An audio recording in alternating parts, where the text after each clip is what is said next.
इस वक्त हमारे साथ मौजूद हैं मंगलापुरी वार्ड से निगम पार्षद नरेंद्र गिरसा जी। उनसे बातचीत करेंगे क्षेत्र की समस्याओं को लेकर और जब से वो पार्षद बने हैं उन्होंने क्या विकास कार्य किए हैं उसके बारे में चर्चा करेंगे। सर, सबसे पहले आपका बहुत बहुत धन्यवाद। धन्यवाद। सर, जब से आप निगम पार्षद बने हैं तब से आपने विकास से जुड़े क्या कार्य किए? क्योंकि मैं दूसरा टर्म है मेरा, तकरीबन 8 साल हो गए मेरे को निगम पार्षद बने हुए, और मैं आपके माध्यम से आपके श्रोताओं को मैं बताना चाहूँगा कि मेरे 8 साल के पीरियड में तकरीबन हमारे 80% से ज़्यादा रोड मेरे वार्ड के बनाए गए। हमारे कई सारे पार्क जो हैं जो पहले बंजर पड़े थे, उन पार्कों को डेवलप किया गया है। मेरे उसमें कम से कम 2000 से ज़्यादा लाइट है तो हमने अपने वार्ड में लगाई। जो भी निगम के माध्यम से जो जिस प्रकार का सफाई के उसमें, जहाँ अगर आप देखोगे बलवान सोलंकी के सामने या मस्जिद के मंगलापुरी जो चौक पे है, वहाँ 20-20, 25-25 गाड़ियाँ कूड़ा इकट्ठा हो जाता था, और आज आपको देखोगे कि बिल्कुल साफ सफाई के उसमें। तो बहुत सारे इस तरह के हमने सफाई के उसमें काम किए। तो जो भी एमसीडी का जो दायित्व जो है उसको हमने काफ़ी हद तक किया, लेकिन उसके बावजूद भी बहुत ज़रूरत है दिल्ली में, क्योंकि डेंसिटी जो है ना पब्लिक अगर उसमें क्षेत्रफल के उसमें देखोगे तो उसमें बहुत ज़्यादा है, जिसके लिए संसाधन का भी अभाव है, कहीं ना कहीं आर्थिक एमसीडी की जो खस्ता हाल तो वो भी है। तो उनके कारण हमारे बहुत सारी जो इच्छाएं हैं जो हम करना चाहते जो हम नहीं कर पाए, तो दोनों ही उसमें काम हुए भी हैं और कई जगह काम अभी ज़रूरत भी है। तो दिल्ली जैसे शहर में जो भारत की राजधानी है, बहुत सारे लोग उम्मीद करते हैं, और उसमें काम अगर देखोगे, इसीलिए क्योंकि मेरा जो पहला कार्यकाल रहा, दूसरा तो पहले कार्यकाल में हमें जनता से के बीच में जाके काम किए, चाहे रोड बनाए, चाहे पार्क के, चाहे लाइटिंग का जो भी एमसीडी का है, और उसी का परिणाम था कि जो पहले चुनाव में मेरे को जीत वो 1800 वोटों की मिली थी, वो दूसरे चुनाव में मेरे को 7300 वोटों की जीत मिली थी। तो कहीं ना कहीं पब्लिक ने भी उसका जो है मुझे इनाम दिया। वहीं अगर मैं क्षेत्र की अब समस्याओं के बारे में आइए, तो आपने अपने कार्य बताए कि जो आपने किए। अभी अगर मैं क्षेत्र की तरफ देखता हूं तो अभी जैसे कि आप नसीरपुर रोड से निकलते हैं तो एमसीडी ऑफिस के बगल में एक पार्क खाली पड़ा है, जिसमें पहले एमसीडी का एक पुराना ऑफिस हुआ करता था। अब उसमें नशापत्ती होती है लगातार, वहाँ पे लोगों ने उसे नशे का अड्डा बना दिया है, और इस वजह से आसपास के क्षेत्र के लोग भी परेशान रहते हैं। इसको लेकर के आप क्या करेंगे?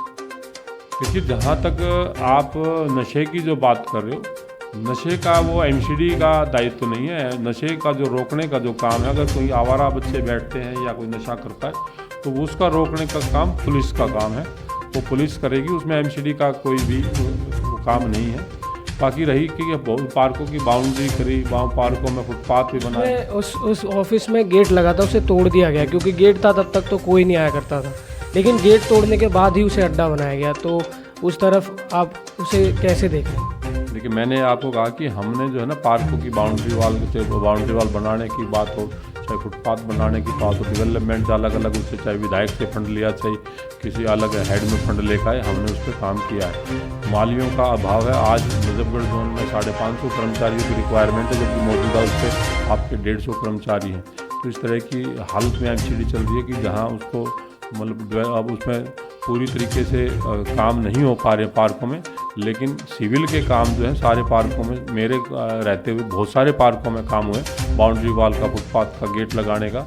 बाकी जो आपने कहा कि गेट तोड़ने की जो बात है, चाहे वो नशा करने वाले बच्चों की बात है, तो वो कानून व्यवस्था की बात है। जो कानून व्यवस्था में एमसीडी या मतलब मेरा वो नहीं है।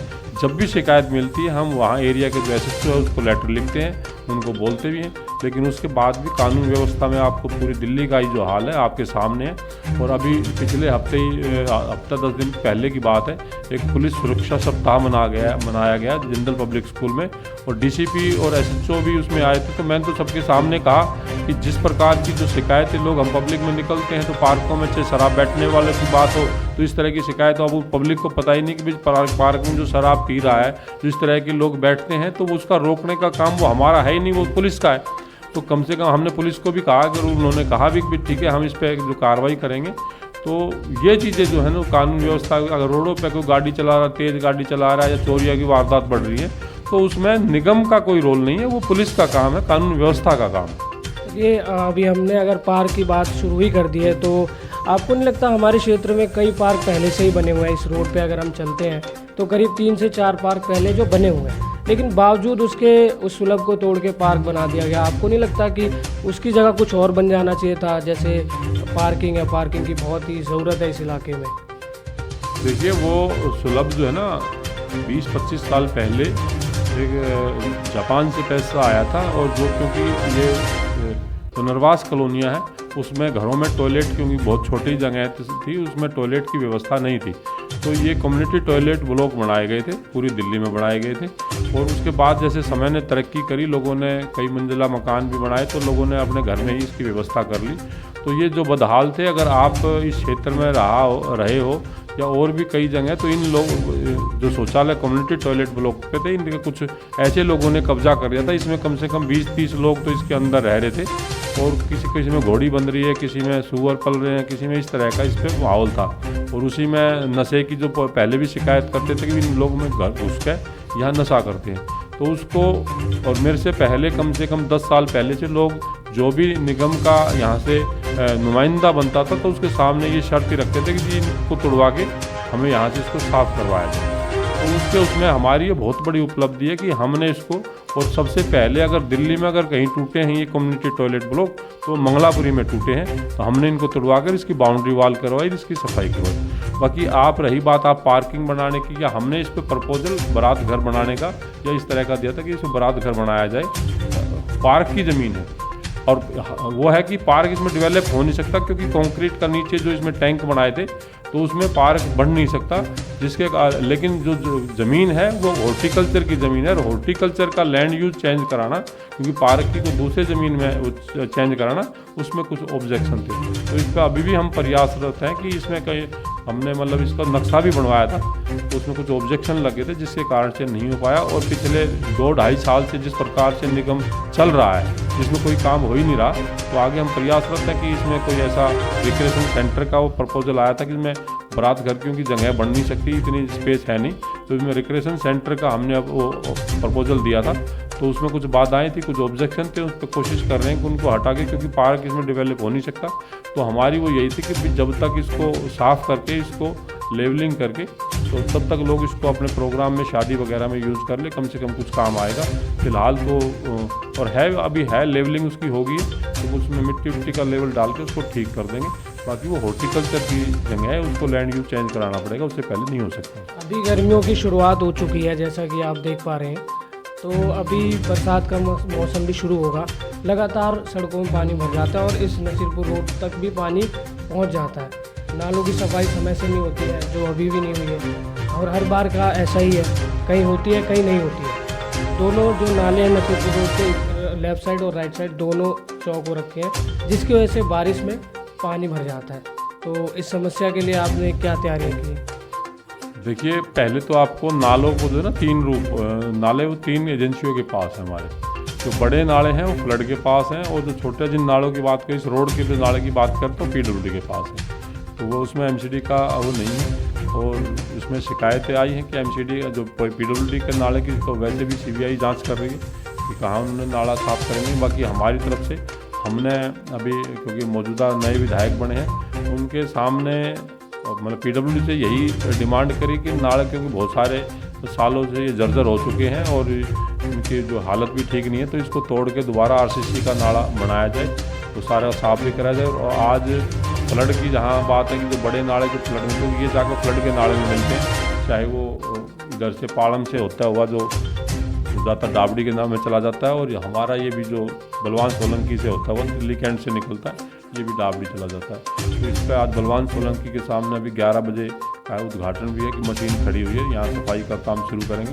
तो फ्लड का और इसका नाला, दोनों के दोनों PWD के नालों पे विधायक जी के माध्यम से उनमें सफाई का वो काम शुरू हो गया। और उसके बाद में छोटे नाले किस तरीके से, जो गलियाँ में जो नाली बनी, उनको भी किस तरीके से, क्योंकि आज हालत ये है क्योंकि जो अनऑथराइज कॉलोनी है, अनऑथराइज कॉलोनी में MCD के पास जगह, MCD को मतलब सफाई करने का काम MCD का है, ना तो MCD के पास लेबर है। और जो स्लैब रख दिए गए आज तक, वो जो रोड और ड्रेन बनाए हुए हैंड ओवर नहीं हुए, उनकी लेवलिंग ठीक नहीं है। तो किस तरीके से साफ़ होगा, इस पर भी अभी वो चर्चा चल रही है। एमसीडी जो ओपन है उसको तो साफ़ कर देता है, लेकिन जो मोटी स्लैब रखी गई है तो एमसीडी में बहुत सारी महिलाएं भी हैं या जो बुजुर्ग कर्मचारी हैं, क्यों उन स्लैबों को तो उठा भी नहीं सकता।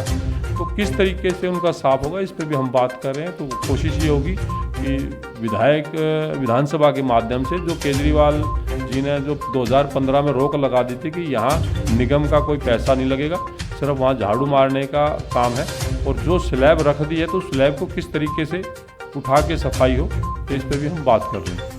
एक समस्या और जो अंतिम समस्या के बारे में चर्चा करना चाहूँगा, जो नसीरपुर रोड के पास कूड़ेदान के जो डिब्बे रखे हुए हैं, पहले वो कूड़ादान हुआ करता था, वहाँ अमूलभूत हो गया, ये एक अच्छी पहल थी, और अब जो है डब्बों में डाल के कूड़ा जो है मशीन उसे अपने मशीन में डाल के लेकर चली जाती है। लेकिन जिस दौरान कूड़ा उठता है उस दौरान मशीन के अंदर से काफ़ी सारा पानी निकलता है, और वो जो पानी निकलता है वो सड़क पर फैल जाता है, और उसके बाद लगातार हादसे होते हैं, क्योंकि वो मेन रोड है और लगातार जब वाहन जाते हैं तो स्लिप करते हैं। आप बारिश के समय भी देख पाओगे तो वहाँ पे कम से कम 2 से 3 दिन तक अगर बारिश होती है तो लगातार लोग फिसलते हैं, लोगों के वाहन फिसलते हैं, उन्हें चोटें लगती हैं। तो आपको नहीं लगता इसे या तो कहीं आगे पीछे शिफ्ट कर दिया जाए, क्योंकि पहले इतने लोग रहते नहीं थे, अब लगातार लोगों की संख्या भी बढ़ रही है, तो इसे देखते हुए भी क्या लगता है आपको? देखिए, पहले तो जो वो कूड़ादान था, आपने देखा होगा कि मेरे निगम पार्षद बनने से पहले कि वहाँ हालत क्या होती, वहाँ इतना कूड़ा आता था कि वहाँ से रोड जाम हो जाता था। हमने उसको बंद करवा के वहाँ उसमें अमूल का बूथ खुलवाया, जिससे लोगों ने वहाँ आसपास के लोगों ने बड़ी हमें धन्यवाद भी किया। और आज वहाँ अमूल के सारे प्रोडक्ट मिलते हैं, जिससे एमसीडी को भी फ़ायदा हुआ, एमसीडी को रिवेन्यू बढ़ा, किराया मिलता है। क्योंकि यहाँ लोग अभी भी इधर उधर अगर उनको डब्बों को हटा देते हैं तो कुछ लोगों को जो है ना कूड़ा डालने की आदत है, अभी भी वहाँ कूड़ा डालते हैं। हमने वहाँ डब्बे एक बार हटवाए भी थे, लेकिन उसके बाद लोग रोड पे कूड़ा डालने लगे, इसलिए हमने आहिस्ता आहिस्ता डब्बों को कम कर रहे हैं, एकदम ना हटा के। पहले ज़्यादा डब्बे थे, अब डब्बे कम कर दिए हैं, तो उनको उसमें आहिस्ता आहिस्ता उसको वहाँ से हम कम कर रहे हैं। रही बात आप जहाँ पानी की, जो है वो पानी डब्बों से जो निकलता है, क्योंकि हमारा उनको सफाई कराने का भी है, क्योंकि अगर उनको वैसे रहेगा तो उसमें बदबू आने लग जाएगी, तो उनको हफ्ते में 1-2 दिन उसको सफाई करते हैं, जिससे वो पानी निकलता है। और पानी क्योंकि सफाई का भी एक वो है, तो रोड पे जाकर डस्टबिन से उसको साफ रखने के लिए उनको पानी से धोआ जाता है, क्योंकि ऐसा कोई पानी से नहीं निकलता।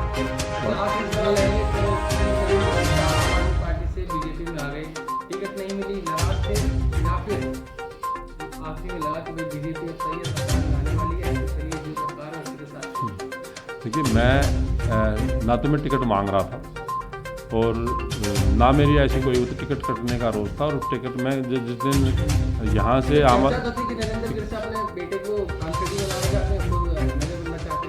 मेरा बेटा जो है ना बीटेक करने लग रहा है, अभी 19 साल का हुआ है, तो मेरा बेटा तो अभी उसमें लड़ने की उसमें है भी नहीं। और रही बात जो है मेरी, उसकी मैंने विधायक का टिकट किसी नेता से मांगा ही नहीं, और टिकट होने के आम आदमी पार्टी की टिकट डिक्लेयर होने के 40 दिन के बाद मैं भाजपा में गया हूँ,